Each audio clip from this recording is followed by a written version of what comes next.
શ્રી યમુનાજીના 41 પદ. પદ 3. કહત શ્રુતિસાર નિર્ધાર કરકે. એ પદનો ભાવાર્થ.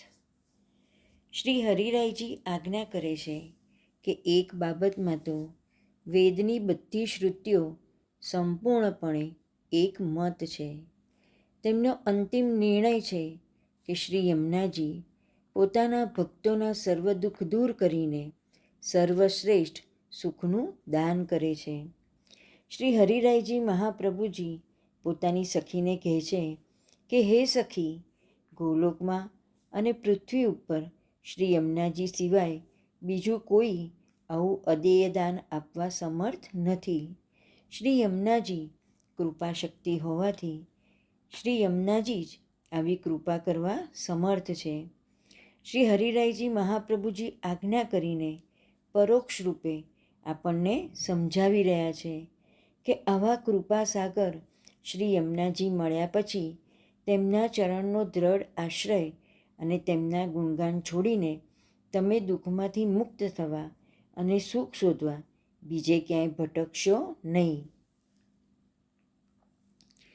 જ્યારે પણ પૃથ્વી ઉપર કોઈ પણ પુષ્ટિજીવને બ્રહ્મ સંબંધનું દાન થાય છે ત્યારે નિત્ય લીલાધામમાં બિરાજતા શ્રી યમુનાજીની ડાબી ભુજા ફરકે છે.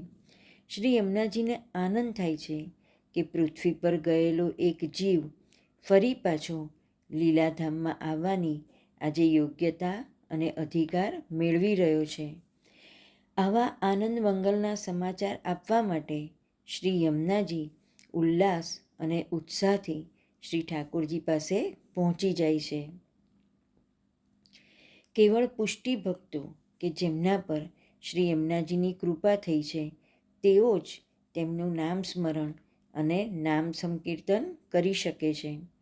પુષ્ટિ ભક્તો જ શ્રી યમુનાજીના નામરૂપી હીરાનો હાર બનાવી તે હારને પોતાના હૃદય ઉપર ધારણ કરે છે.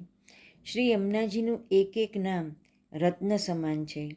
શ્રી હરિરાયજી મહાપ્રભુજીએ અને બીજા મહાનુભાવોએ શ્રી યમુનાજીના 108 નામોરૂપી અલૌકિક રત્નમાળાઓ આપણને આપી છે.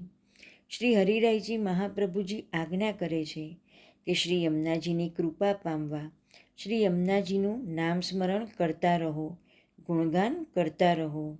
શ્રી હરિરાયજી મહાપ્રભુજી આજ્ઞા કરે છે કે શ્રી યમુનાજીના અલૌકિક સ્વરૂપનું દર્શન કરવું એ જ આપણો કામ પુરુષાર્થ છે. અલૌકિક ફળ માટે શ્રી યમુનાજીનું ગુણગાન જ પુષ્ટિ સાધન છે.